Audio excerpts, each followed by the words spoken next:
खरं म्हणजे मला बोलवलं हा माझा बहुमान आहे असं मी समजतो. मी जेव्हा बोलत होतो पंडितरावांचे की इथे आधी कोण कोण आले होते, तर मला असं कळलं की माझ्यापेक्षा फार मोठी व्यक्तिमत्व इथे येऊन गेलेली आहेत आणि त्यांची भाषणं इकडे झालेली आहेत. त्यामुळे मी त्यांना म्हटलं की खरं म्हणजे माझा बहुमान तुम्ही केलेला आहे मला इथे बोलवून.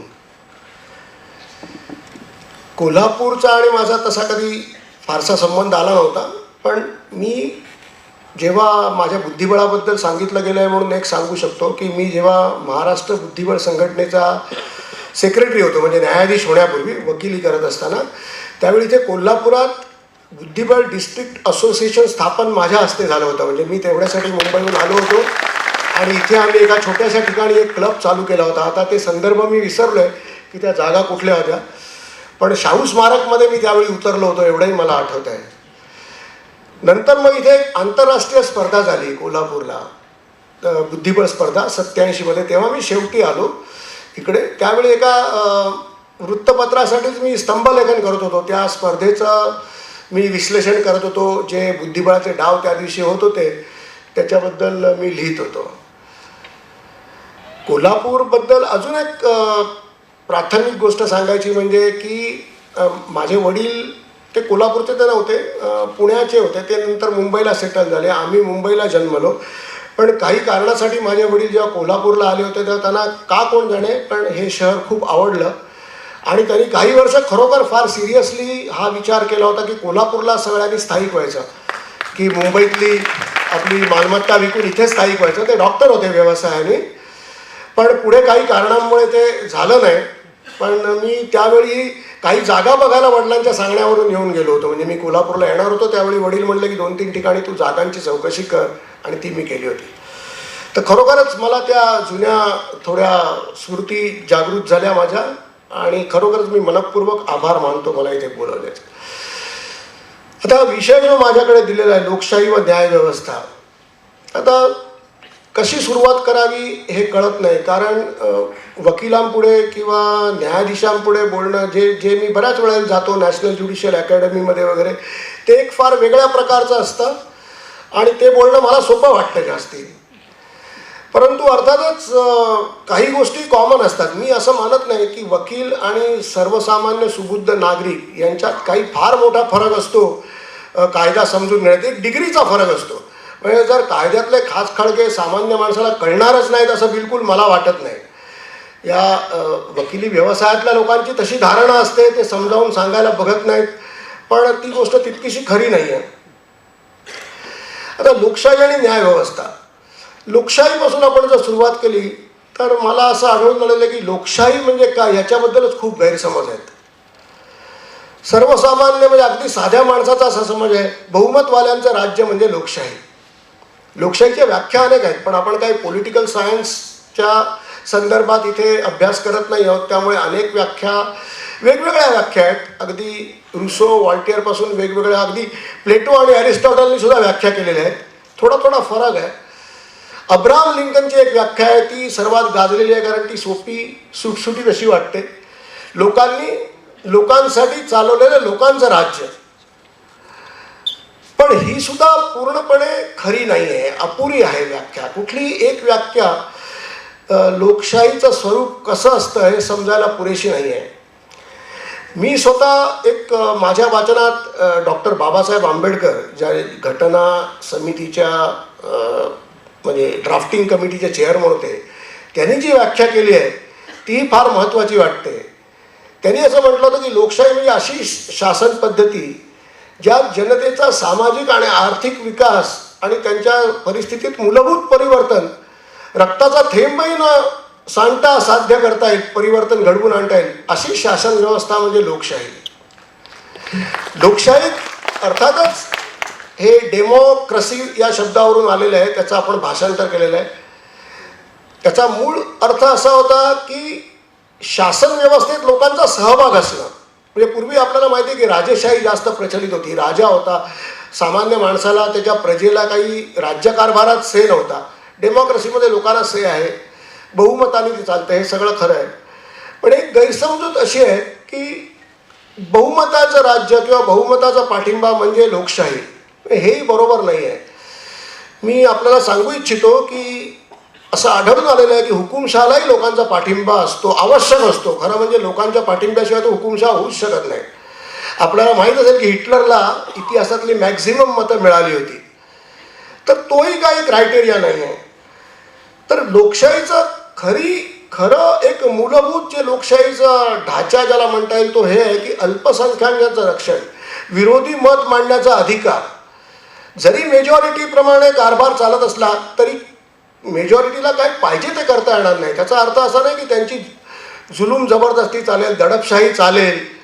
म्हणजे अगदी साधं क्रूड उदाहरण द्यायचं झालं तर असं नाही म्हणता येणार की 10 लोकांपैकी 9 लोक मिळून असं ठरवू शकत नाहीत की 10व्याला पिटून काढावं. याला लोकशाही म्हणता येणार नाही. तर त्या 10व्याचेही हक्क आहेत. जरी सगळ्यांची मतं त्याच्या विरुद्ध असली तरी त्याला मत मांडण्याचा, त्याचा प्रसार करण्याचा आणि त्याच्याबद्दल कुठलीही त्याला शिक्षा होणार नाही अशी व्यवस्था जी असेल ह्याला लोकशाही म्हणतात. त्यामुळे ओघाने झालं की यात मूलभूत हक्कांची संकल्पना असते. जिथे जिथे लोकशाही आहे तिथे मूलभूत हक्क काही मान्य केलेले असतात आणि ते शासन यंत्रणा किंवा बहुमताच्या जोरावर निर्माण झालेली जी कार्यकारी मंडळ असेल किंवा अगदी पार्लमेंट असेल हे सुद्धा ते हक्क काढून घेऊ शकत नाहीत. आपल्याला माहिती आहे की आपल्याकडे म्हणजे राज्यघटना आहे, लिखित राज्यघटना आहे, सगळ्यांना माहिती आहे. त्याच्याबद्दल ज्ञान मात्र फारच कमी लोकांना असतं.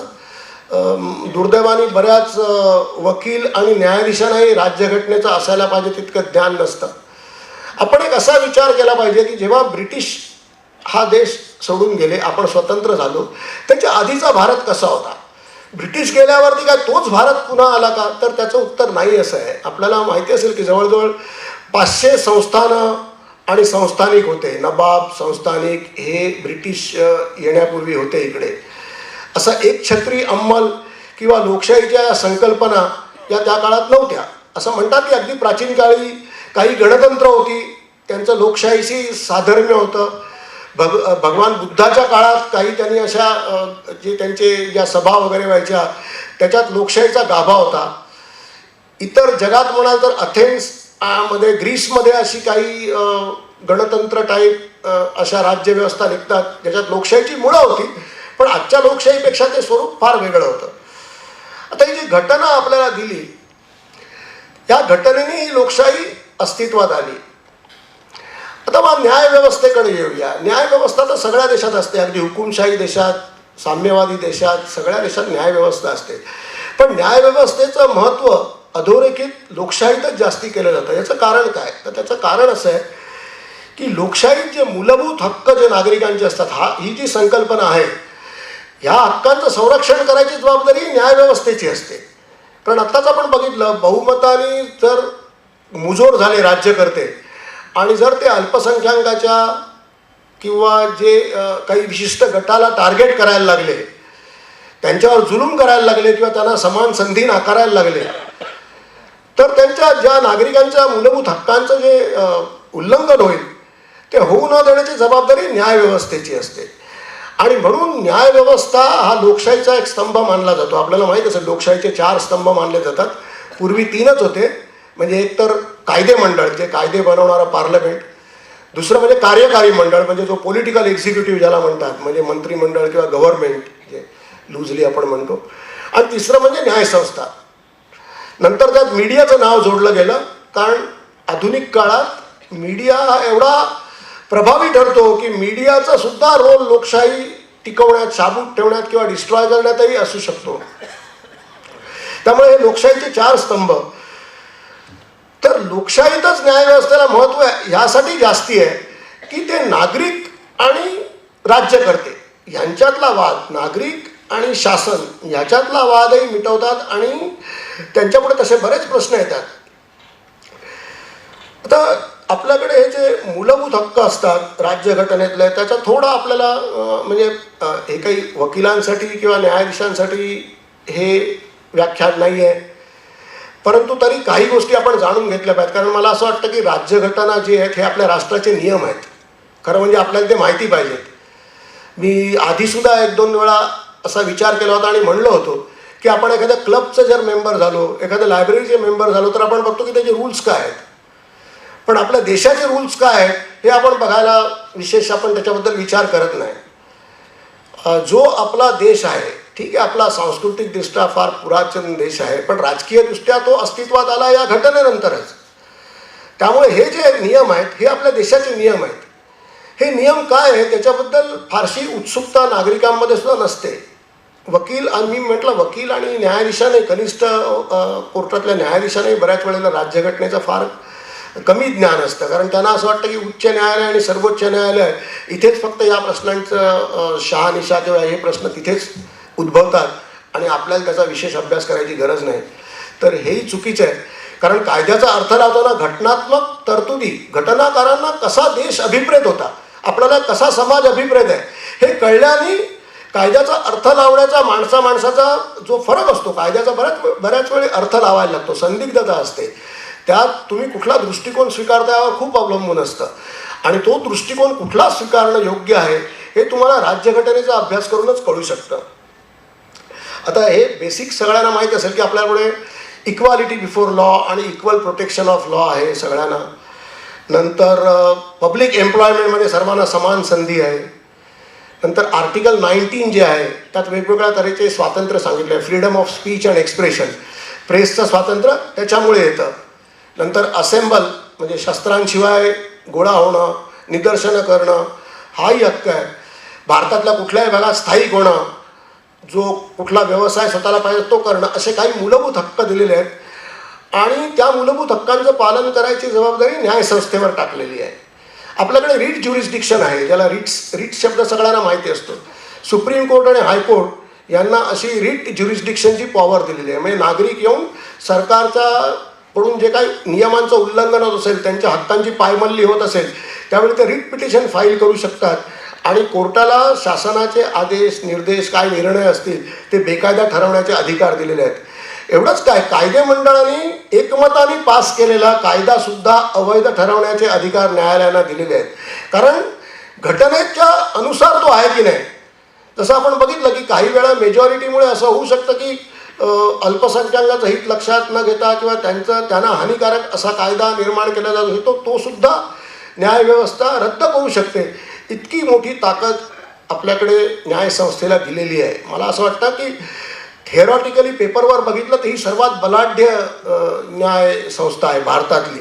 कारण इतर जे लोकशाही देश आहेत त्याच्यातच न्यायसंस्था स्ट्रॉंग असू शकते. आणि इथे तर लिखित घटनेद्वारे खूप जास्त अधिकार दिल्यामुळे थेरॉटिकली, पुढे प्रत्यक्ष काय परिस्थिती आहे आपण त्याच्याबद्दलही बोलूया, पण थेरॉटिकली न्यायसंस्था फार स्ट्रॉंग आहे आणि त्यांना कुठल्याच दडपणाला बळी पडायला लागू नये अशी व्यवस्था केलेली आहे. स्वातंत्र्य न्यायव्यवस्थेचं आवश्यक आहे. म्हणजे स्वातंत्र्य म्हणजे काय की ती लेजिस्लेचर म्हणजे पार्लमेंट किंवा कार्यकारी मंडळ म्हणजे पॉलिटिकल एक्झिक्युटिव्ह गव्हर्नमेंट यांच्यावरती अवलंबून असता कामा नये. कुठल्याही परिस्थितीत ती स्वतंत्र असली पाहिजे. त्यांची ती निर्णय घ्यायची क्षमता किंवा निर्णय घ्यायची जी प्रक्रिया आहे म्हणजे डिसिजन मेकिंग प्रोसेस ही स्वतंत्र असली पाहिजे आणि त्यात एक्झिक्युटिव्ह किंवा पार्लमेंट यांचा कुठल्याही प्रकारे अडथळा असता कामा नये. आणि ह्याच्यासाठी आपण बघूया की काय ब्रीफली आपल्याला काय काय तरतुदी आहेत. एक तर सुप्रीम कोर्ट, आपल्या हायरार्की अशी आहे की सुप्रीम कोर्ट आहे, सर्वोच्च न्यायालय, राज्यात एक हायकोर्ट असतं. हायकोर्टाला ही रिट ज्युरिस्डिक्शन आहे. म्हणजे नागरिकांचे मूलभूत हक्कांचं प्रोटेक्शन करण्यासाठी सरकारला आदेश देण्याचे आणि असे पिटिशन्स खूप असतात. म्हणजे रेग्युलर केसेसपेक्षा आता अशा पिटिशन्सची संख्या जास्त वाढलेली आहे. हे जे अधिकार आहेत, तर हे जे न्यायमूर्ती नेमले जातात यांची नेमणूक स्वतः भारताचे राष्ट्रपती करतात. म्हणजे फार वरच्या लेवलवरती ही नेमणूक होते. म्हणजे प्रत्यक्षात ती प्राईम मिनिस्टर, कारण राष्ट्रपती त्या शिफारसीवरतीच करतात. परंतु त्यात अशी तरतूद केलेली आहे की ते मुख्य न्यायाधीश म्हणजे चीफ जस्टिस ऑफ इंडिया, भारताचे जे मुख्य न्यायाधीश असतील त्यांच्याशी सल्लामसलत करूनच ही नेमणूक करता येईल. म्हणजे उच्च न्यायालयाची उच्च न्यायालयात न्यायमूर्ती म्हणून किंवा सर्वोच्च न्यायालयात न्यायमूर्ती म्हणून नेमणूक होण्यापूर्वी गव्हर्नमेंटला किंवा राष्ट्रपतींना चीफ जस्टिस ऑफ इंडिया यांच्याशी सल्लामसलत करणे आवश्यक आहे. आणि प्रथा होती लोकशाहीची की ती सल्लामसलत जनरली ते मान्य करायचे. परंतु काही काळानंतर असं झालं की काही सरकारांनी याला जुमानाला सुरुवात नाही केली. त्यामुळे ठीक आहे, आम्ही सल्ला ऐकला पण आम्हाला मान्य नाही, असे प्रकार व्हायला लागले आणि संघर्षाचे प्रकार यायला लागले. म्हणून न्यायसंस्थेने एक टोकाचं पाऊल उचललं. त्यांनी सांगितलं की एक कॉलेजियम सिस्टीम त्यांनी एक अशी निर्माण केली. घटनेत तशी स्पष्ट तरतूद नव्हती, एवढीच होतं की सल्ला मसलतीने करावं, पण मग त्यांनी कॉलेजियम सिस्टीम आणली. मी कॉलेजियम सिस्टीमचाही पुरस्कर्ता नाही, परंतु राजकीय सध्या परिस्थिती जी आहे किंवा ज्यावेळी ही पद्धत आणली त्यावेळच्या परिस्थितीचा विचार करता त्यांच्यावरती अंकुश ठेवणं फार आवश्यक होतं. कारण असामान्य पॉवर असते. मी तुम्हाला सांगतो, न्यायमूर्ती, हायकोर्टाचे न्यायमूर्ती किंवा सुप्रीम कोर्टाचे न्यायमूर्ती यांच्या हातात खूपच पॉवर असते की निर्णय शासनाचे फिरवण्याची, न्याय देण्याची, ज्याचे फार दूरगामी परिणाम होऊ शकतात. म्हणजे अगदी आपल्याला माहिती आहे कित्येक निर्णयाचे भारतभर त्याचे पडसाद उमटलेले आहेत. तर अशा व्यक्ती योग्य असणं, त्या सक्षम असणं आणि मुख्य म्हणजे त्या योग्य विचारांच्या असणं हे फार महत्त्वाचं असतं. त्यामुळे चीफ जस्टिसची सल्लामसलत जी होती ती इफेक्टिव्ह राहावी म्हणून त्यांनी कॉलेजियम सिस्टीम काढली आहे की आधी ते नाव हायकोर्टाच्या मुख्य न्यायाधीशांकडून ती नावं सुचवली पाहिजेत, मग ती सुप्रीम कोर्टाच्या कॉलेजियम पुढे गेली पाहिजेत आणि ती नावं पाठवली तर ती मग गव्हर्नमेंटकडे गेल्यानंतर गव्हर्नमेंटनी त्या नावांना हरकत घेऊ नये.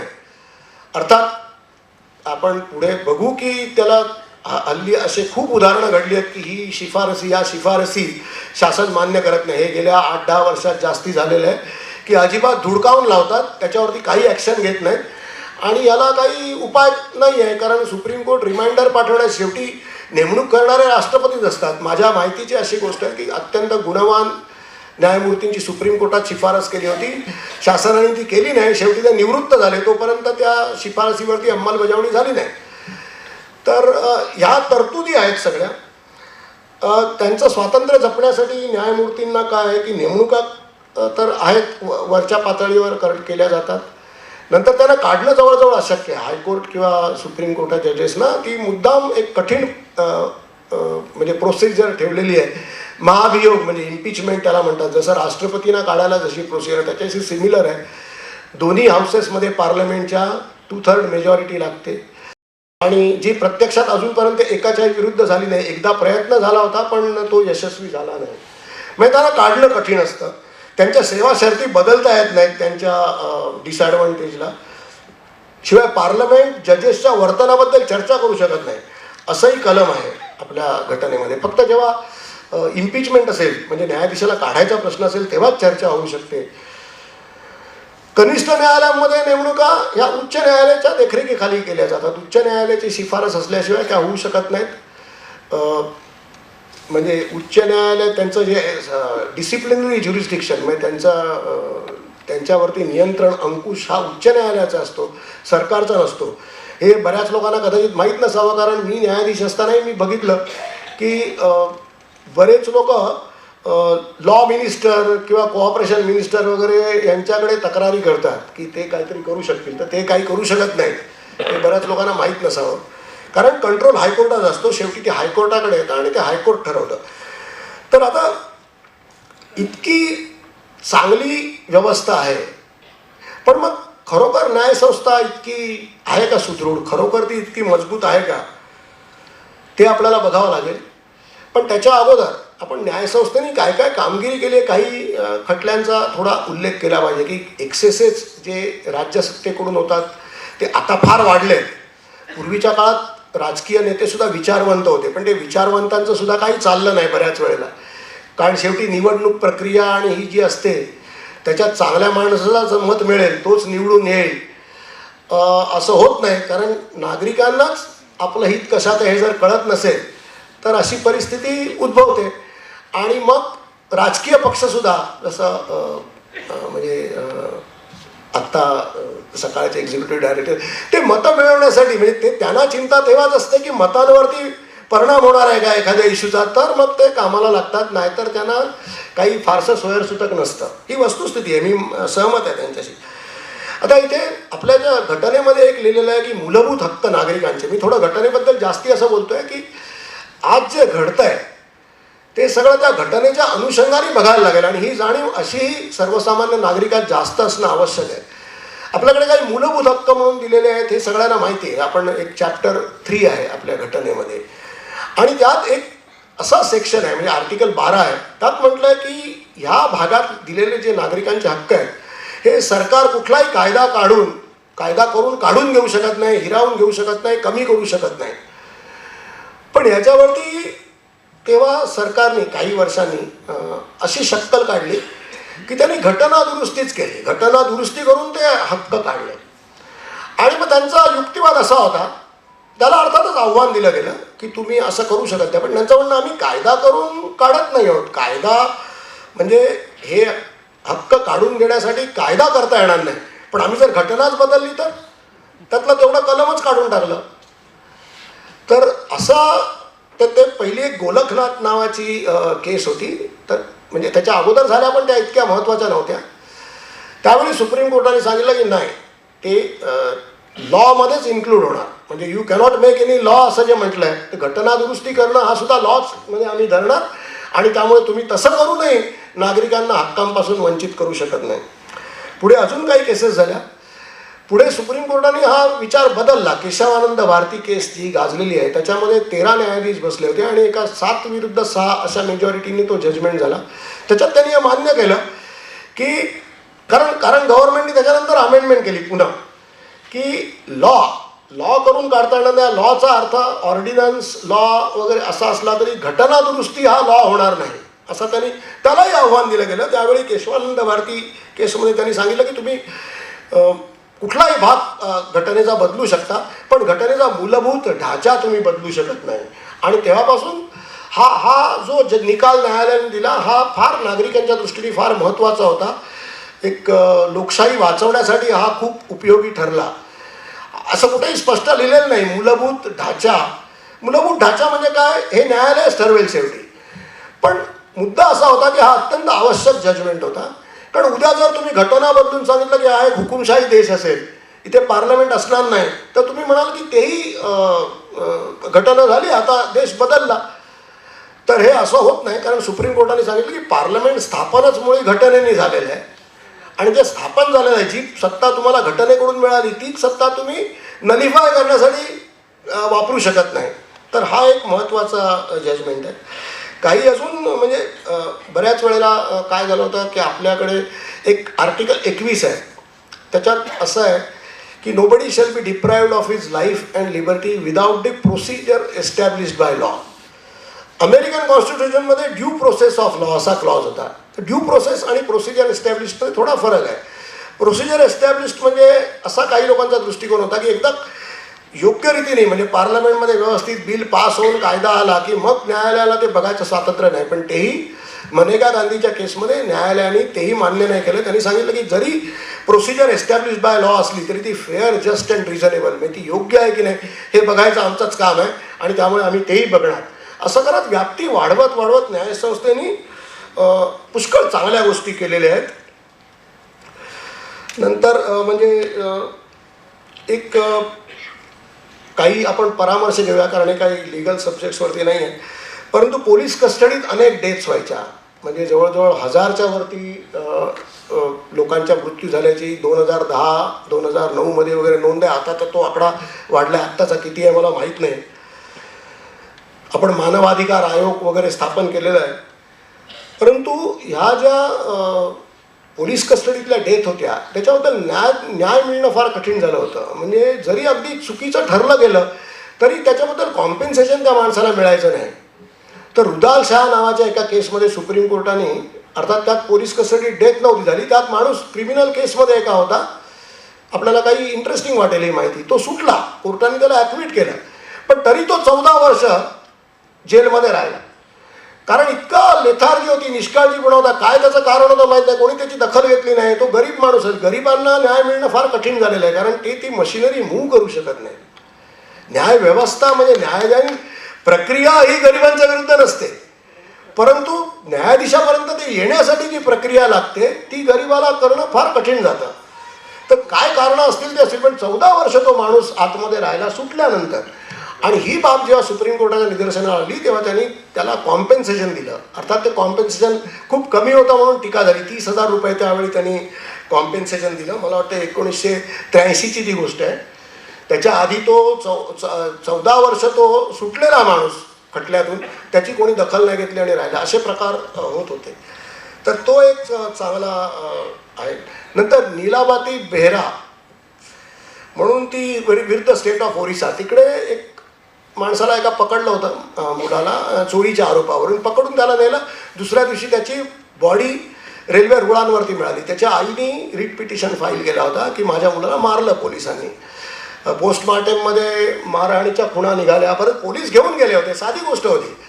पण कधी कधी कनिष्ठ न्यायालयात त्या साध्या गोष्टींना सुद्धा फार वेळ लागतो. आता पोलीस घेऊन गेले, पुढे तो रेल्वे ट्रॅकवरती कसा पोचला, तर पोलिसांचं म्हणणं होतं तो पळाला. तर पळाल्याचा कुठे रिपोर्ट नव्हता, त्यांनी काही केलं नव्हतं, ते मान्य केलं नाही आणि सुप्रीम कोर्टाने सांगितलं की यांना कॉम्पेन्सेशन द्यायला लागेल. तर त्या केसमध्ये एक उत्तम काम न्यायसंस्थेने नागरिकांच्या हक्काचं रक्षण करणं. नागरिकांच्या हक्काचं रक्षण अशासाठी आहे की लोकशाही नाही तर धोक्यात येईल. नागरिकांच्या हक्काचं जर रक्षण झालं नाही, हे सर्व इंटरकनेक्टेड आहे. लोकशाहीला इतर पद्धतींपेक्षा वेगळं करायचं असेल तर हा मूलभूत भाग आपण लक्षात घेतला पाहिजे की नागरिकांच्या मूलभूत हक्कांचं रक्षण आणि कायद्याचं राज्य ही संकल्पना. मी नॅशनल ज्युडिशियल अकॅडमीला गेलो होतो, तिकडे म्यानमारचे जजेस होते, इंटरनॅशनल कॉन्फरन्स होती, मी तिकडे स्पीकर म्हणून गेलो होतो, टीचर म्हणून गेलो होतो. तर त्यांच्याशी बोलताना म्यानमारच्या जजेसनी मला सांगितलं की त्यांच्या पार्लमेंटमध्ये मिलिटरीचा कोटा आहे 1/3 रिझर्व, आणि तिथे स्वातंत्र्य कसलंच नाही आहे. कर्नल कुठलाही फोन करतो न्यायाधीशाला की बाबा ह्याच्यामध्ये हा माणूस अपराधी आहे, तुम्ही त्याला शिक्षा करून टाका. आणि मी त्यांना म्हटलं तुम्ही करता का तसं, तर म्हणे ते कसं नाही करणार म्हणे, नाही तर आम्हाला उडवतील. म्हणजे अशी सुद्धा परिस्थिती आहे आणि आपल्याला ती येऊ द्यायची नाही आहे आपल्या देशात. तर या अशा गोष्टी होतात आणि त्यामुळे लोकशाही आणि हे नागरिकांच्या मूलभूत हक्कांचं रक्षण या दोन गोष्टी आपल्याला वेगळ्या करता येणार नाहीत. म्हणजे हे आपल्याला जिथे ही रक्षण जेव्हा होत नसेल तेव्हा लोकशाही राहणार नाही, आणि लोकशाही असली तर या हक्कांचं रक्षण झालंच पाहिजे. आणि ते न्यायालय करायला सक्षम आहेत, त्यांना ते अधिकार दिलेले आहेत. न्यायालय जेव्हा पकडून बऱ्याच वेळेला असं बिहार वगैरे, महाराष्ट्र खूप चांगला आहे मला माहीत नाही, म्हणजे मी UPमध्ये पण न्यायाधीश म्हणून काम केलं, बाकी केसेसही वाचतो. महाराष्ट्र पोलिसांबद्दल माझं वाईट मत होतं, पण तिकडे गेल्यावर बदललं. म्हणजे UPचे पोलीस जेव्हा मी बघितले तेव्हा मला हे खूप चांगले वाटायला लागले आणि तिकडचा समाजसुद्धा बघितला. म्हणजे कास्ट आणि हे इथेही असेल, पण इथे जेवढं जाणवत नाही तितकं अगदी उघड तिकडे चालतं आणि कोणाला त्याच्याबद्दल काही वाटत नाही. पण तो एक वेगळा मुद्दा आहे. तर तिकडे बऱ्याच अशा गोष्टी व्हायच्या. बिहार किंवा UPमध्ये पोलीस येऊन माणसाला घेऊन जाणार, पोलीस आहोत म्हणून सांगणार, साध्या ड्रेसमध्ये असणार, ते पोलीस होते की नाही इथूनही शंका नाही, घरून उचलून घेऊन जाणार आणि पुढे त्या माणसाचा काही पत्ता लागणार नाही. परंतु असा कुठलाही कायदा नव्हता की पोलिसांनी ते नाव डिस्क्लोज केलं पाहिजे, त्याच्या घरच्या लोकांना सांगितलं पाहिजे. तर ह्याच्यासाठी जो सुप्रीम कोर्ट आलं, खरं म्हणजे पार्लमेंटचं काम होतं की त्यांनी याच्याबद्दल कायदे करणं, पण पार्लमेंटनी केलं नाही.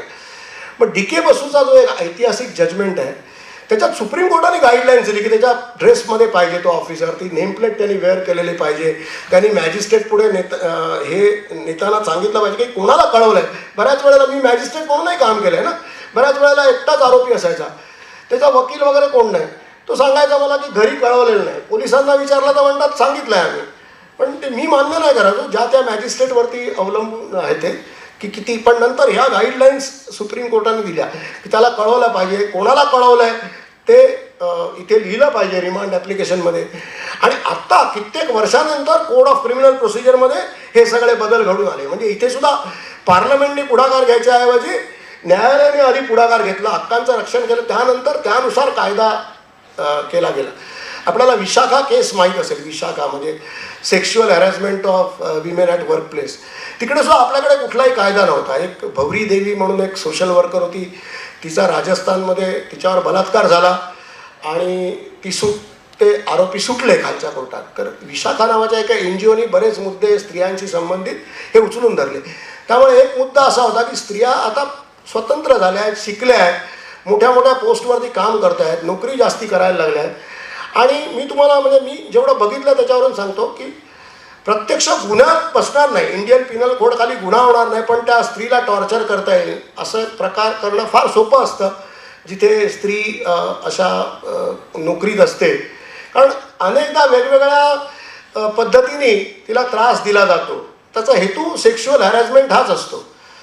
परंतु त्याबद्दल काही दाद मागणं सोपं नसतं. म्हणून काही गाईडलाईन्स सुप्रीम कोर्टाने इतर देशांचा स्टडी करून तिथे काय आहे म्हणून त्या अशा गाईडलाईन्स केल्या आणि त्या 97 साली त्या गाईडलाईन्स दिल्या आणि त्यांचं पालन तरीसुद्धा दुर्दैवाने फारसं होत नाही. आता आपण बघितलं तो sexual harassment of women at workplace, that वर्कप्लेसची पण त्यांनी डेफिनेशन केली आहे. आता क्रीडा क्षेत्रातलं तुम्ही बघताय जे MP होते आणि ते आता क्रीडा क्षेत्रातल्या बायकांनी हे केलं, तर तिथे या जजमेंटप्रमाणे जी कमिटी असायला पाहिजे होती की एक कमिटी ज्याच्यात स्त्री हेड करत असेल की जिथे त्या स्त्रियांना मोकळेपणाने आपला ग्रीवन्स सांगता येईल, अशी कमिटी स्थापन झालीच नव्हती. खरं तिकडेही करणं ती आवश्यक होतं, पण आता या तक्रारीनंतर, या रेसलर्सच्या तक्रारीनंतर आता जागा होऊन आता बरंच काय काय झालेलं आहे.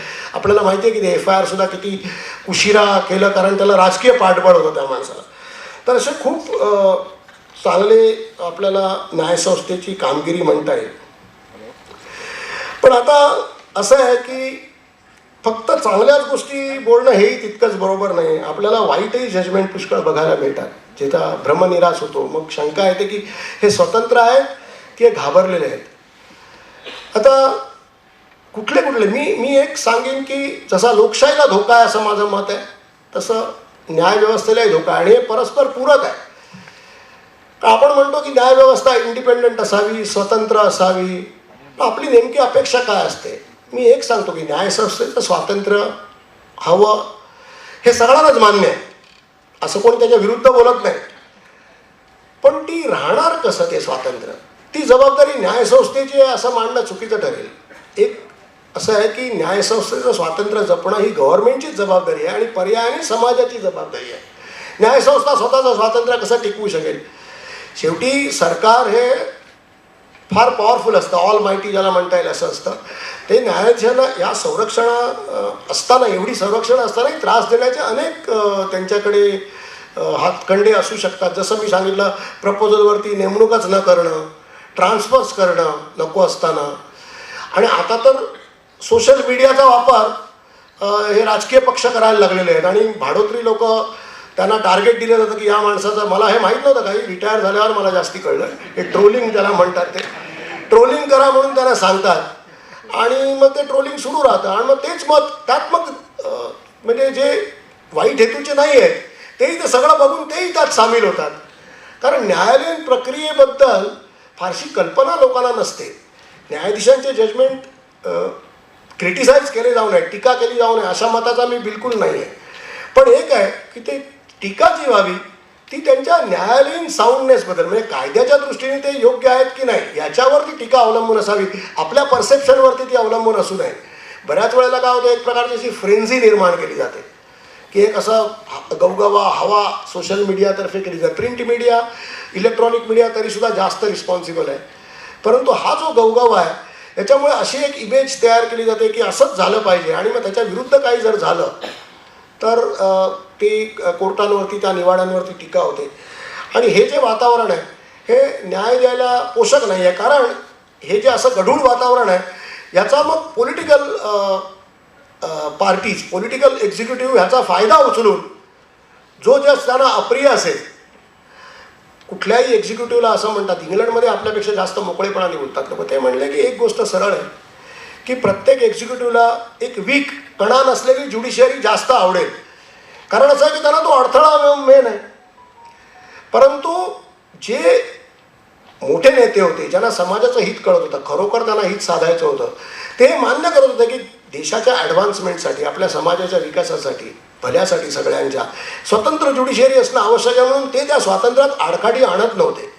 परंतु ज्यांना आता काही संस्कृती नाही असे लोक जर मुख्य झाले देशाचे, तर त्यांना हे कुठून समजणार? ते इंटरफिअर करायला लागतात, वैयक्तिक शत्रू समजतात अशा न्यायाधीशांना, ज्यांचे निकाल त्यांच्या विरुद्ध जातात, त्यांच्या धोरणांच्या विरुद्ध जातात. आणि मग त्या न्यायाधीशांचं ट्रोलिंग करा, वातावरण कलुषित करा, आणि मग त्या न्यायाधीश तो भ्रष्ट आहे किंवा त्याच्याविरुद्ध टीका होते, मग तो चांगला न्यायाधीश नाही असं मत निर्माण करून मग त्या मताचा त्याला त्रास देण्यासाठी, म्हणजे त्याला प्रमोशन नाकारण्यासाठी किंवा बढती म्हणजे ट्रान्सफर करण्यासाठी त्याचा वापर करायचा. म्हणजे आधी खोटं ओपिनियन तयार करायचं, नंतर ते आहे असं दाखवून, आणि मग अशा वेळी अर्थात सुप्रीम कोर्टाचा रोल फार मोठा आहे याच्यात. परंतु काही वेळा तेही कच खातात असं दिसून येतं. मी आपल्याला एक सांगतो, म्हणजे मी थोडं धाडसाने बोलतोय, घाबरायचं कारण नाही आहे कोणालाही, म्हणजे असं माझं मत आहे, पण लोक बोलायला घाबरतात. असं आहे की वरच्या लेवलला माणूस आहे, म्हणजे तो जास्त त्याच्यात धैर्य आहे असं अजिबात नसतं. म्हणजे माणूस भित्रा किंवा धीट इतर काही गोष्टींमुळे असतो, त्याचा नैसर्गिक असेल किंवा त्याची जडणघडण, जे संस्कार त्याच्यावर झाले, कोणाबरोबर तो राहिला, याच्यावरून त्याचं कॅरेक्टर ठरतं. नुसता जज झाल्याने तो भित्रा माणूस धाडसी होईल असं नाही. आणि समाजात वेगवेगळ्या प्रकारची माणसं असतात. म्हणून वरच्या लेवलला, अगदी वरच्या लेवलला मलाही प्रश्न पडला होता की हे का घाबरतात. असे न्यायाधीश मी बघितलेले आहेत. तर खालच्या लेवलला खरोखर धोका असतानाही न घाबरणारे आणि निर्भीड न्याय देणारे लोक मी बघितलेले आहेत. तर त्यामुळे काय होतं, काही वेळा बऱ्याच वेळेला या म्हणजे जजमेंट्समध्ये फरक दिसून येतो. एक ओल्गा टेलिसची केस आपल्याला सांगतो, जी फार महत्त्वाची होती. जिथे पदपथावरती काही लोक राहत होते, तेही भारताचे नागरिकच आहेत. मुंबईत असे पदपथांवरती लोक राहत होते. आता फुटपाथ खरा चालण्यासाठी आहे वगैरे सगळं खरं आहे, तिथे हॉकिंग करायचे, पण त्यांना राहायला जागाच नाही. त्यांचं म्हणणं आम्ही जाणार कुठे. आणि म्युन्सिपल ॲक्टमध्ये तरतूद अशी आहे, बाकी मुंबई म्युन्सिपल ॲक्टमध्ये इतर सगळ्या महापालिकांच्या, की फुटपाथवरती जर असेल तर विदाऊट नोटीस द्यायचा अधिकार आहे म्युन्सिपल कमिशनरला, त्याला काढून टाकायचा अधिकार आहे. मग ओल्गा टेलिस नावाची ॲक्टिव्हिस्ट होती, तिने सुप्रीम कोर्टात पिटिशन फाईल केला. त्यात एक महत्त्वाची गोष्ट अशी की आर्टिकल 32 जे आहे असं आपल्या घटनेचं, त्यात हाही मूलभूत हक्क दिला आहे की सुप्रीम कोर्टात मूलभूत हक्कांचं रक्षण करण्यासाठी जाण्याचा हक्क हा पुन्हा मूलभूत हक्क दिलेला आहे, की ज्यायोगे तो पार्लमेंटला काढून घेता येत नाही काहीही केलं तरी. आणि म्हणजे डॉक्टर आंबेडकर असं म्हणले होते की जर एक कुठला कलम महत्त्वाचा सर्वात असेल असं जर मला विचारलं घटनेतलं, तर मी हे सांगेन.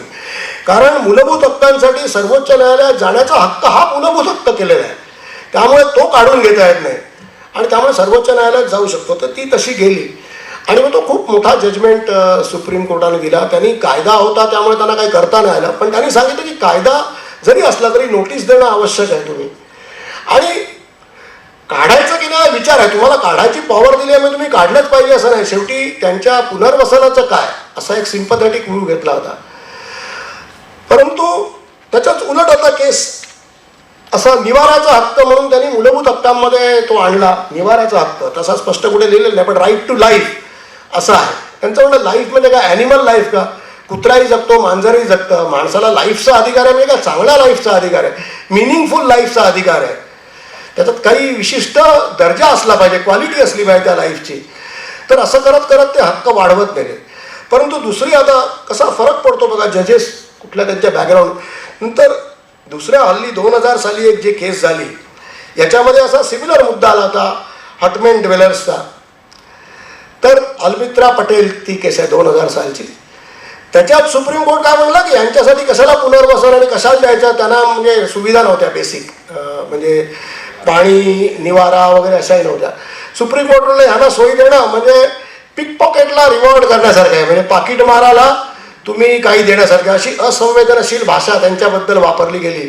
आणि ओल्गा टेलिसमध्ये म्हणलं होतं फुटपाथवरती मर्जीनी राहत नाहीत कोणी, त्यांचं लाईफ चांगलं नाही आहे, फुटपाथवरती भयंकर आहे, उघड्यावरती सगळं चालतं त्यांचं. मी स्वतः बघितलेलं आहे, कारण मुंबईत हे काही अनकॉमन नाही आहे.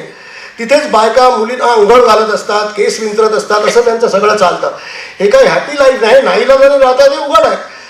परंतु अशी असंवेदनशीलता भाषा सुप्रीम कोर्टानेच वापरली. आणि जे एक ख्यातनाम न्यायमूर्ती होते, जे डाव्या विचारांचे होते म्हणून काही लोकांना आवडत नाहीत, कृष्णा अय्यर, आंतरराष्ट्रीय स्तरावर त्यांना खूप, ते म्हणले होते की काय झालं, हा जजमेंट दिला म्हणजे आता सुप्रीम कोर्ट जर असा व्ह्यू घ्यायला लागलं गरिबांच्या विरुद्ध, तर मग हक्कांचं रक्षण कोण करणार असा प्रश्न निर्माण होतो. पण हा शिफ्ट मधला. तसंच नर्मदा बचाव आंदोलनाच्या वेळी आपण बघितलं की तो प्रश्न आजही अनिर्णित आहे, म्हणजे पुनर्स्थापना त्यांची अजून झालेली नाही. आणि एक महत्त्वाची गोष्ट ज्याच्याबद्दल जास्ती बोललं जात नाही ती मी सांगतो. जेव्हा मनमोहन सिंग हे प्राईम मिनिस्टर होते त्यावेळी एक त्यांनी अंडरटेकिंग दिलं होतं प्राईम मिनिस्टर म्हणून, म्हणजे देशाचा पंतप्रधान वैयक्तिक कपॅसिटीमध्ये नाही, की अमुक अमुक 140 गावांमध्ये पुनर्वसनाची प्रक्रिया पूर्ण होईपर्यंत आम्ही धरणाची उंची वाढवणार नाही. हे अंडरटेकिंग हे गव्हर्नमेंट ऑफ इंडियावरती बाइंडिंग आहे. परंतु 2014 जेव्हा नवीन सरकार आलं तेव्हा त्यांनी बेलाशक ते अंडरटेकिंग मोडून त्या धरणाची उंची वाढवली. आणि अजूनही ते विस्थापितांचा प्रश्न म्हणजे त्या प्रश्न तसाच आहे. आणि मला स्वतः मेधा पाटकरांनी मला स्वतः कागद बघितले आहेत म्हणून मी म्हणजे त्यांच्याशी डिस्कशन केलेलं आहे. त्यांनी अवमान याचिका दाखल केली की हा कोर्टाचा धडधडीत अवमान आहे, पण एकाने एवढी हिंमत दाखवली नाही की नोटीस सुद्धा काढायला ते घाबरले. वस्तुतः हा सरळ सरळ न्यायालयीन अवमानाचा भाग होता. परंतु पंतप्रधानांना नोटीस काढायला त्यावेळी ते तयार नाही झाले. काय कारण आहेत माहीत नाही. अशा अशा काही जेव्हा गोष्टी येतात तेव्हा असं वाटतं की चांगली काम करणारी ही न्यायव्यवस्था आणि ही यातली खरी न्यायव्यवस्था कुठली आणि खरी लोकशाही कुठली. आता मी म्हणजे अजून काही गोष्टी सांगतो की आपल्याला आपल्याला आपल्याला वेळ वेळ जरा कमी आहे त्यामुळे न्यायव्यवस्थेची कसोटी कधी लागते ज्यावेळी कठीण समय असतो त्यावेळी. म्हणजे सांस्कृतिक दहशतवाद हा जो ॲग्रेसिव्ह कल्चरल नॅशनॅलिझम म्हणतात असंच असलं पाहिजे. धर्माधिष्ठित राज्याची कल्पना जी आता सरळ सरळ उघड उघड ते म्हणतात हिंदू राष्ट्र. मला कळत नाही की हे कसं काय. जर आपली घटना जर अशा राष्ट्राला परवानगी देत नाही तर त्याचं तुम्ही कसं समर्थन करू शकता आणि त्याला लोक जाब का विचारत नाहीत. आणि निदान समजावून तरी सांगा की काय आहे हिंदू राष्ट्र. म्हणजे माझ्या मते तर हिंदू राष्ट्र आहेच.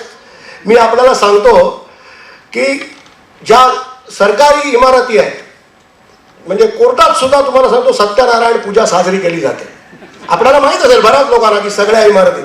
मी न्यायाधीश असताना जेव्हा मी म्हणजे मी ॲडिशनल चीफ होतो तर मी चीफ रजेवरती होते त्यामुळे माझ्याकडे चार्ज होता. मी म्हटलं मी इथे सत्यनारायण होऊ नाही देणार. प्रचंड विरोध झाला. मग चीफ जे रजेवर जे होते त्यांचा मला फोन आला म्हणे अरे असं का करता तुम्ही. ते करतात त्यांना सत्यनारायण म्हणजे डायसवरती भटजी बसणार तिथे सत्यनारायण न्यायाधीश तिथे बसणार म्हणजे मला पटत नाही काय चेष्टा करायची आहे का म्हटलं. ते म्हणे पण तुम्ही जर असं केलं म्हटलं आता तुम्ही रजेवर आहात तुम्ही बोलू नका आता मध्ये. मी केले ते म्हणे ठीक आहे त्यांचे माझे संबंध होतात ते बघा हायकोर्टातून परवानगी घेऊन येतील. आणि खरोखर तसं झालं. मला फोन आला रजिस्ट्रारचा की का तुम्ही हरकत घेता त्यांची आहे परंपरा त्यांना करू द्या. त्यामुळे माझा नाईलाज झाला. मी प्रिन्सिपल डिस्ट्रिक्ट जज जेव्हा जळगावला होतो तेव्हा पुन्हा असंच सत्यनारायण त्या दारातच म्हटलं मग हा चावटपणा इथे चालणार नाही. आणि तेव्हा मी प्रिन्सिपल डिस्ट्रिक्ट जज होतो. मी म्हटलं मला नाही चालणार इथे नाही करायचं. पण रजिस्ट्रार आमचे होते ते आले म्हणे साहेब फार मोठा क्षोभ होईल तुम्ही सत्यनारायण पूजा बंद केली. म्हटलं अरे कोर्टात घरी करा ना दुसरीकडे करा ना. हे कोर्ट आहे सगळ्या धर्मांचं आहे. इथे सगळे लोक येतात तिथे दारातच सत्यनारायण आणि भटजी बसलेले बघून हे काय बरं दिसतं का म्हटलं. पण नाही मग शेवटी काय झालं तेव्हाही हायकोर्टातून फोन आला म्हणे असं करू नका एकदम टोकाची. मग मी त्यांना म्हटलं मागच्या बाजूला एक बेलीफ रूम होती तिकडे करा म्हटलं हे. तर ते बरेच नाराज झाले. मला पत्र आली वाईट की तुमची सुनता केली आहे का तुमचं हे केलं आहे का. पण मी दुर्लक्ष म्हणजे ही समाजाची मेंटॅलिटी आहे. आणि अशा प्रकारच्या समाजात आपल्याला लोकशाही यशस्वी करायची तर मग कशी करायची. एक मी सांगतो न्यायव्यवस्था आहे उपयुक्त आहे पण न्यायव्यवस्था खंबीर तेव्हाच असते जेव्हा पोषक वातावरण असतं. जेव्हा लोकशाहीला धोका निर्माण झाला की हे ढेपाळतात तेही डगबगतात आणि न्याय मग होत नाही. म्हणजे असं ते दुष्ट चक्र आहे. लोकशाही सुदृढ असेल समर्थ असेल तर ती बलवान असते न्यायव्यवस्था आणि तिला जर धोका निर्माण झाला हुकुमशाहीकडे झाले न्यायव्यवस्थाही दुबळी होते. तुम्ही लोकशाहीचं रक्षण करण्यासाठी न्यायव्यवस्थेवरती अवलंबून राहू शकत नाही असा माझा अनुभव आहे. तुम्हाला काही चांगले न्यायाधीश मिळतील पण त्या एक दोन जजमेंट्सनी तुमच्या परिस्थितीत फरक पडत नाही. आपण नेहमी रामशास्त्री प्रभूणे आपल्याला तर सगळ्यांनाच माहिती आहे. पण मी जे उदाहरण दिलं त्याच्यानंतर मला बऱ्याच लोकांनी सांगितलं की आधी असं कोणी बोललं नव्हतं. मी जजेस पुढे बोलताना सांगितलं न्यायमूर्ती म्हणजे रामशास्त्री प्रभूने तर मराठी माणसाला सांगायलाच नको. पण आपण हा विचार कधी करतो का त्यांची स्तुती करताना त्यांनी राघोबा दादा त्यांना देहांत प्रायश्चित्त सांगितलं.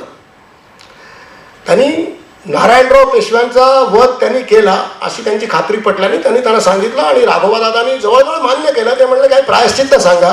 त्यांनी सांगितलं देहांत प्रायश्चित्त. पण आता मजा बघा आपण हा विचार कधी करतो का देहांत प्रायश्चित्त मिळालं का नाही मिळालं. रामशास्त्रींची नोकरी गेली त्यांना काढून टाकलं. प्राण थोडक्यात वाचले. प्राण वाचले म्हणजे मराठा सरदारांच्या आपसातल्या पॉलिटिक्समुळे म्हणजे शिंदे होळकर वगैरे मध्ये पडले म्हणून ते प्राण वाचले. त्यांना पद्धतच्यूत केलं. राघोबांना पेशवाईची वस्त्रही मिळाली म्हणजे छत्रपतींकडून त्यांनी ती जाऊन घेतली. हा निकाल असताना ते पेशवे झाले. रामशास्त्रींची नोकरी गेली. त्यांना या अटीवरती जिवंत ठेवण्यात आलं की पंचक्रोशीत पाऊल टाकायचं नाही तुम्ही. त्यांना पेन्शन दिली गेली नाही. मग ही जर परिस्थिती आहे तर आपण न्यायसंस्थेला आपण आधार द्यायला पाहिजे की त्यांच्याकडून आपण आधार अपेक्षित केला पाहिजे. मी पुन्हा एकदा सांगतो म्हणजे मी समर्थनीय नाही समजत. न्यायमूर्ती कच खातात हे समर्थनीय मी समजत नाही. माझ्याकडे अनेक महत्त्वाचे खटले आले. माझ्यावरती दबाव आणण्याचा जो काय अप्रत्यक्ष प्रयत्न झाला त्याला मी कधीही बळी पडलो नाही आणि कोणाची हिंमतही झाली नाही हेही मी तुम्हाला सांगतो. म्हणजे न्यायसंस्थेची पण चूक आहे. जे दुबळे असतात त्यांच्यावरतीच प्रेशर आणलं जातं. माझ्यावरती जर आणलं असतं तर हा माणूस मोठा गवगवा करेल, त्रास देईल अशी भीती वाटली तर कोणी त्या भानगडीत पडत नाही. तर हे दुबळे असतात. पण आपल्याला सगळेच काय रामशास्त्री मिळणार नाही आहेत. व्यवस्था तर तुम्हाला चालवायची, त्यामुळे काही असे प्रकार घडणार, पण त्याला धाडस त्यांच्यावर निर्माण होण्यासाठी एक विशिष्ट प्रकारची यंत्रणा पाहिजे. समाजात सुदृढ लोकशाही पाहिजे. ती नसेल तर तेही कच खाणार, आणि ते कच खाल्लं की अजूनच हुकुमशाहीला अनिर्बंध वाव मिळणार. हा जो प्रकार चालला आहे हा आपण डोळसपणे समजावून घेतला पाहिजे. म्हणजे काही मी मध्ये पुणा कोर्टात मला बोलवलं होतं, त्यावेळी बघितलं मी की बाबासाहेब आंबेडकरांनी काही शर्ती, त्यांचं नाव घेणं आवश्यक ठरतं, कारण घटनेचं ड्राफ्टिंग त्यांनी केलं होतं आणि बऱ्याच गोष्टी या त्यांच्यामुळे तिकडे आल्या तसं मानलं पाहिजे आपल्याला. म्हणजे तसं दिसून येतं. तसं त्यांनी काय सांगितलं होतं की लोकशाही, खरं म्हणजे त्यांनी जेव्हा घटना दिली तेव्हा त्यांनी जे स्पीच केलं त्यातलं किती आपल्यापैकी किती लोकांना माहीत असेल मला माहिती नाही. त्यांना आशा नव्हती की लोकशाही इथे यशस्वी होईल. त्यांनी किंबहुना इथे होईल की नाही मला वाटत नाही असं त्यांनी सांगितलं. कारण त्यांचं म्हणणं होतं की लोकशाही यशस्वी होण्यासाठी, ही लोकशाही जी आपली संकल्पना आहे त्याच्यासाठी समाज विषमतेने दुभंगलेला असला नाही पाहिजे. आता आपण बघतोय की दुभंगलेला तर होताच आधीपासूनच आपला, पण आता त्यात इतकी भर पडली आहे. हा कम्युनलिझम एवढा म्हणजे अगदी पद्धतशीरपणे इतका वाढवलेला गेलेला आहे. अंधश्रद्धेच्या विळख्यात तर समाज आहेच. मध्ये एका गुजरात हायकोर्टाच्या न्यायाधीशाने लिहिलं होतं कुठल्या तरी संदर्भात, केस काय होती मला माहीत नाही, पण की मोर जो असतो, म्हणजे लांडोरीला जी पिल्लं होतात ती मोराच्या डोळ्यातले अश्रू प्यायल्याने होतात. हे हायकोर्टाच्या निकालपत्रात लिहिलं आहे. नंतर एका मिनिस्टरचं प्रेसमध्ये स्टेटमेंट आलं होतं की गाय असते, गाय पवित्र जरूर तुम्ही माना, माझं काही त्याच्याशी भांडण नाही, तर ती उच्छ्वास करते, त्याच्यातून ती ऑक्सिजन सोडते. अशा तऱ्हेची अशास्त्रीय विधानं केली जातात आणि अजूनच लोकांची दिशाभूल केली जाते. तर हा जो असा समाज आहे, याला सुबुद्ध समाज झाल्याशिवाय लोकशाही टिकणार कशी? आपल्याला जेव्हा स्वातंत्र्य मिळालं, म्हणजे स्वातंत्र्य मिळालं ही चांगलीच गोष्ट झाली, पण तेव्हा मला आता काही बाबतीत असं वाटतं की ते फार पटकन मिळालं अपेक्षेपेक्षा. दुसऱ्या महायुद्धामुळे मिळेल काही समाज पूर्ण तयारीने जबाबदारी पेलायला सक्षम झाला नव्हता आणि नंतर तो करू असं वाटलं होतं. परंतु स्वातंत्र्यानंतरच्या 75 वर्षात अधिकाधिक भेदभाव वाढवणं, ते नागरिकांमधले भेदभाव वाढवणं, विषमतेची दरी जास्ती वाढवणं, धर्मांधता आणणं, एका समुदायाला टार्गेट करणं, हे सगळं वाढलेलं आहे आणि याला चांगले लोक याच्यात बळी पडत आहेत. हे दुर्दैवाने चाललेलं आहे. लबाडी करणारे थोडे आहेत की जे स्वतःच्या फायद्यासाठी हे करत आहेत, पण फसणारे वेगळे आहेत. मला सांगा की हे जे प्रॉब्लेम्स तुमच्याकडे जे आज जे एक चांगलं आयुष्य माणसाला जगायचं आहे, ह्याच्यात कुठल्या कुठल्या गोष्टींचा अंतर्भाव असला पाहिजे आणि आपण त्याच्याकडे किती लक्ष देतो आणि एखाद्या विशिष्ट कम्युनिटीच्या माणसाला पिटून काढलं म्हणून किती आनंद घेतो. आता लोक म्हणले की सांगा म्हणून मी उदाहरण देतो. मी निवृत्त झाल्यावरती मी दिल्लीला गेलो होतो, महाराष्ट्र सदनमध्ये राहिलो होतो. मग निवृत्त झाल्यावर आम्हाला सरकारी गाडी मिळत नाही, स्वतःला अरेंज करायला लागते, जरी राहायची व्यवस्था त्यांनी केली. तर एक प्रायव्हेट टॅक्सी त्यांनी महाराष्ट्र सदननी मला करून दिली आणि मी चाललो होतो. तर त्याला कोण आहे मी ते माहीत होत नव्हतं, त्यामुळे तो एरवी नाही तर तो बोलला नसता. एवढं आमच्याशी कोणी मोकळेपणाने बोलायचं नाही, जवळही येत नाहीत माणसं. पण तो मग बोलायला लागला की साहब ऐसा है वैसा है म्हणे. मग त्यांनी आत्ताचे जे गृहमंत्री आहेत त्यांच्याबद्दल वाईट बोलायला सुरुवात केली, अमित शहाबद्दल, मोदींबद्दल वाईट बोलायला लागला. मला आश्चर्य वाटलं खूप. मी म्हटलं की ती BJPचं राज्य, म्हणजे तुम्ही BJPच्या विरुद्ध आहे का? नाही म्हणे साहेब, मी BJPच्याच बाजूत आहे, राज्य त्यांचंच पाहिजे. म्हणजे तो माणूस त्यांचा फार टीका करत होता की हे भ्रष्टाचार चाललाय, हे चाललंय, हे लोक असं करतात तसं. म्हटलं का बाबा तुला? नाही म्हणे ते मुसलमानांना धडा शिकवायला पाहिजे म्हणे. पहिलं म्हणे आमची टॅक्सी आम्ही सांगितलं की इथे लावून घ्या, जरा सरकवा, तर म्हणायचे नाही बा तू मागे लाव. आता म्हणे घाबरून गुपचूप बसतात. म्हणजे ही काय परिस्थिती आहे आणि ह्याच्यात तुम्ही आनंद मानता आणि त्याच्यासाठी तुम्हाला तुमच्या दृष्टीने वाईट असलेली, मी तर नाही, तोच म्हणत होता की हे लोक असे वाईट आहेत. ही वाईट माणसं तुम्हाला चालतात कारण तुमच्या दृष्टीने ते तुमची खोड मोडतायत त्यांची, आणि ते परके आहेत. आणि त्यांची खोड का मोडायची आहे? कारण त्यांनी पूर्वी तुम्हाला त्रास दिला. ही यांची थेअरीच चुकीची आहे सगळी. मी फार वेगळ्या कम्युनिटीमधून आलो आहे. माझ्या वडिलांचे विचार फार वेगळे होते. इव्हन आमचं बाकी नातेवाईकांपेक्षा आम्ही भावंड जी आहोत चार, आमचे विचार म्हणजे आमच्या भावंडांचे सुद्धा पटत नाही कित्येक बाबतीत. आम्ही यांचं म्हणणं ऐकत आलेलं आहे. एक पेट थेअरी गेल्या 70-80 वर्षात रुजवलेली आहे हळूहळू की हिंदूंवरती अन्याय झाला असं करून हिंदू मुस्लिम दुफळी निर्माण करायची आणि त्याचा फायदा राजकीय स्वतःला करून घ्यायचा. आणि ह्याच्यामुळे हे वातावरण आता खरोखर इतकं बिघडलं आहे की लोकशाही यशस्वी होणं हे एक आव्हानात्मक झालेलं आहे. त्यांनी एकतर आपला विषमतेने दुभंगलेला समाज आहे, त्याच्यात जुलमानी गांजलेला वर्ग असतो. आणि तेव्हा असं म्हटलं आहे, अनेक लोकांनी सांगितलं आहे की हा जो जुलमानी गांजलेला वर्ग असतो हा गप्प बसणार नाही, हा कधी ना कधी रिव्होल्ट करेल. आणि अशा ह्याच्यामुळे रक्तरंजित क्रांतीची बीजं ह्याच्यात दडलेली असतात. हा जो अन्याय तुम्ही करता, ही जी विषमता तुम्ही राहू देता समाजात किंवा वाढवता, आता तर वाढवत आहेत, तर ह्या ह्याच्यात रक्तरंजित क्रांतीची बीजं दडलेली असतात. आणि तो जर आपल्याला टाळायचं असेल तर हे कुठेतरी आपल्याला थांबवायला पाहिजे. आणि लोकशाही व्यवस्थेने हे रक्तरंजित म्हणजे असे जे उद्रेक तो जो होईल तो थांबवता येणार नाही. आणि म्हणून आपण बघतो टाडा पोटा असे विचित्र कायदे आहेत की जिकडे न्यायपालिकेला निष्प्रभ करायचं आणि कार्यपालिकेला मोठं ठरवायचं. मी एकदा विचार केला होता, मी त्यात असं आहे की न्यायालयाने अमुक असलं तर बेल देऊ नये, केस खरी अशी गृहीत धरा. आपल्याला UAPA माहिती आहे. UAPA सुरुवातीला फार म्हणजे अनलॉफुल ॲक्टिव्हिटीज प्रिव्हेन्शन ॲक्ट सुरुवातीला तर फार माइल्ड होते. आता त्यात टेररिस्ट ॲक्ट वगैरे असे सगळे गुन्हे टाकले आहेत आणि 5-5, 7-7 वर्ष पुराव्याची शहानिशा केल्याशिवाय लोक कस्टडीत आहेत. कारण ते लिखाणाने म्हणे लोकांची डोकी भडकवतात. आता तो गुन्ह्याची व्याप्ती ते खरोखर गुन्ह्यात बसतं की नाही ही पाहणी करायला कोर्टाला वेळ मिळत नाही. 10-10 हजार पाणी चार्जशीट्स असतात. शेवटी आत्ता काही जणांना आत्ता सुप्रीम कोर्टाने बेल दिल्या 5-5, 6-6 वर्षांनी. तर असे जे कायदे आणि ह्याच्यामुळे जी जुलूम झाल्याची जी भावना होते त्यांनी समाज आपला टिकू शकणार नाही. आणि मी एक स्वतः अनुभवलेली गोष्ट आहे, तर कॉमन सेन्सची गोष्ट आहे, आपण सहमत व्हाल असं वाटतं मला. जर माझा शेजारी दुःखी असेल मलाही सुखी नाही राहू देणार, कारण तो काहीतरी करत राहणार, मला पण त्रास होणार. जर मला आनंदात सुखात समाधानात जगायचं असेल तर सगळे समाजातले सुखी असणे आवश्यक आहे.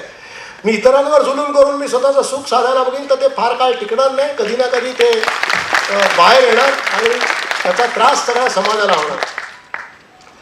दुसरं म्हणजे विरोधी पक्षाचं अस्तित्व हे फार लोकशाहीत महत्त्वाचं आहे, विरोधी विचार मांडणं. पण ते तर आजकाल चालतच नाही. आता शासकीय म्हणजे ज्या संस्था आहेत, इन्व्हेस्टिगेटिंग एजन्सीज आहेत, यांचा गैरवापर आपण बघतो. म्हणजे भ्रष्टाचार असेल तो प्रश्न नाही आहे, परंतु हा सिलेक्टेड लोकांविरुद्धच वापर केला तर हे अगदी उघड आहे. आणि त्याच लोकांवरती ते पक्ष बदलून जर राजकीय दुसऱ्या पक्षात गेले ज्या सत्ता आहे, तर या एन्क्वायरी थांबल्याची उदाहरणं माझ्याकडे आहे. आता हा प्रश्न असा आहे की भ्रष्टाचाराचं काय. मध्ये भ्रष्टाचार निर्मूलन कायदा आपण खूप ऐकलं की भ्रष्टाचार कमी करायचा, पण एक मला वाटतं 15 साली किंवा काहीतरी 17 साली काही अमेंडमेंट्स केल्या. आपल्याला जास्ती खोलात जायचं नाही, पण एका न्यायाधीशांच्या सेशन पुढे मी सांगितलं की त्यांनी आता भ्रष्टाचाराला शिक्षा करणं जास्त कठीण केलेलं आहे. त्यांनी जर कोणी बारकाईने अभ्यास केला तर कळेल की त्यांनी जास्त कठीण केलेलं आहे. म्हणजे भ्रष्टाचार निर्मूलनाचा त्यांचा जर हेतू होता तर मग हे बदल का आणले, पण लोकांना हे कळत नाही कारण तोंडाने ते बोलतात तसं. तिसरं म्हणजे समानता प्रशासनातली. म्हणजे आता समजा मला एक लायसन्स पाहिजे, तर लायसन्ससाठी मला एखादा कॉन्ट्रॅक्ट पाहिजे गव्हर्नमेंटचा, तर त्याच्यासाठी मी पात्र आहे की नाही बघून ठरवलं पाहिजे. पण तसं नाही, त्याच्यात माझी राजकीय विचारसरणी काय हेही बघितलं जातं. आणि हे जे आहे हे एक लोकशाहीला मारक आहे. आता समजा एक कॉन्ट्रॅक्ट एका कंपनीला द्यायचं आहे, ती कंपनी चांगली आहे, निश्चित चांगली आहे, परंतु त्याचे जे मालक आहेत किंवा तो जो ग्रुप आहे यांचं थोडं विरोधी धोरण आहे किंवा ते दुसऱ्या पक्षाचे आहेत. असं जर असलं तर त्यांना कधीही कॉन्ट्रॅक्ट मिळणार नाही. ही जी गोष्ट आहे ही चुकीची आहे आणि हे अगदी उघड दिसतं. काय झालं? हा, पण ते चुकीचं आहे ना, त्याला लोकशाही म्हणत नाही. तिथे ती गुणवत्ता बघून तुम्हाला पूल बांधायचा आहे तर तो कॉन्ट्रॅक्टर चांगला आहे की नाही ते बघणं तुमचं काम आहे.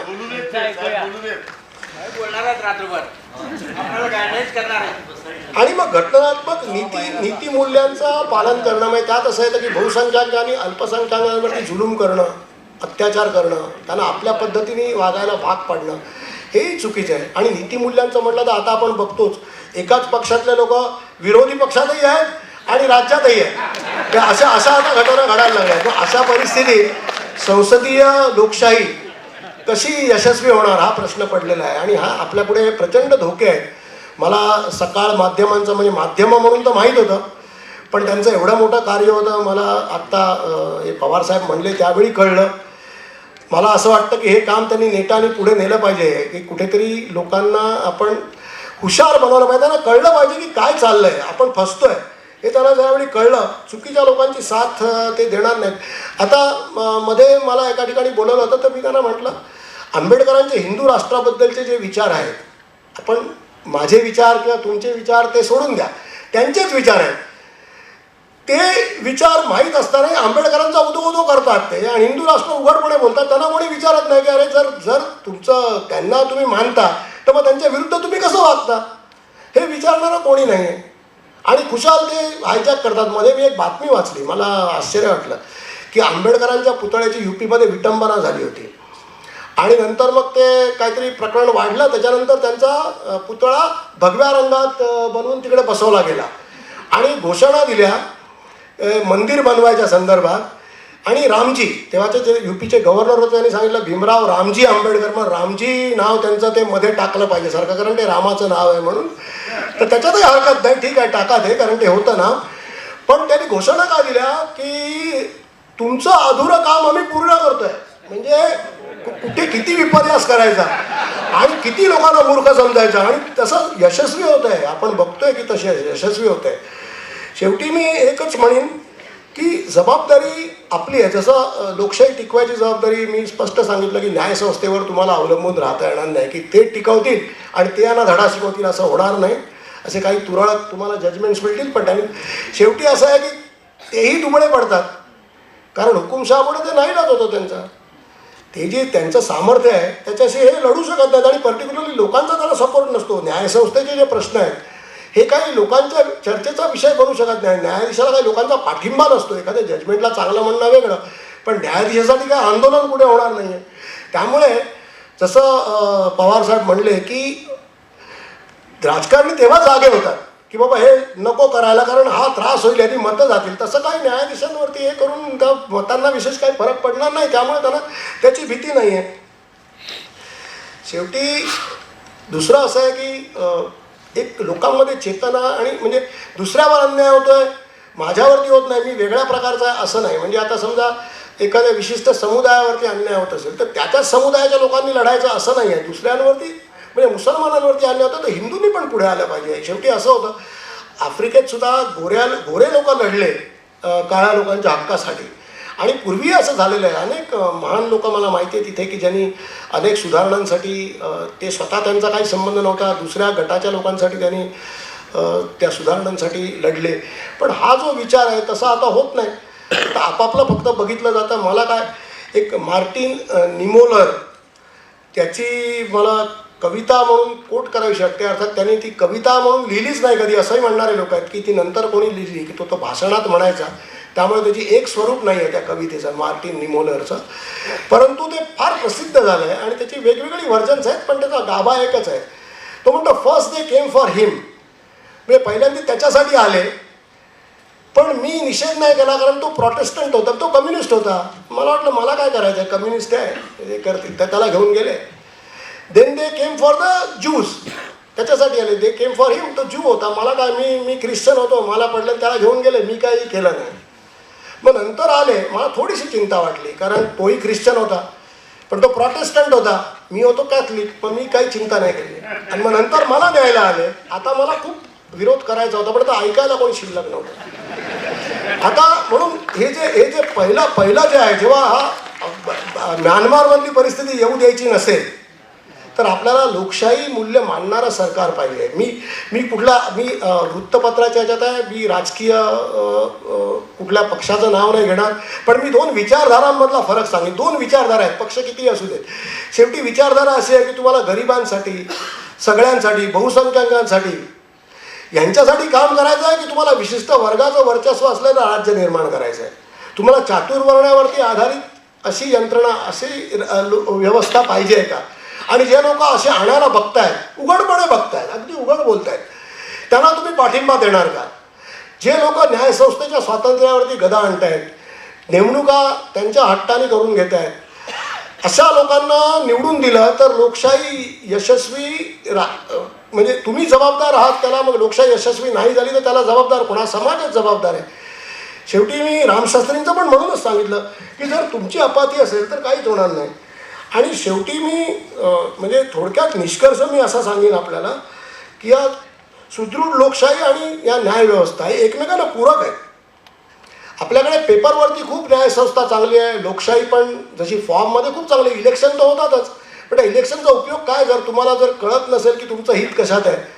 आम्हाला शाळेत एक टीचर होते, त्यांना शिकवायचा कंटाळा होता. ते सांगायचे ऑफ दिला मुलांना तुम्हाला त्रास. आम्हाला ते सर्वात आवडायचे कारण फ्री पिरियड मिळतो.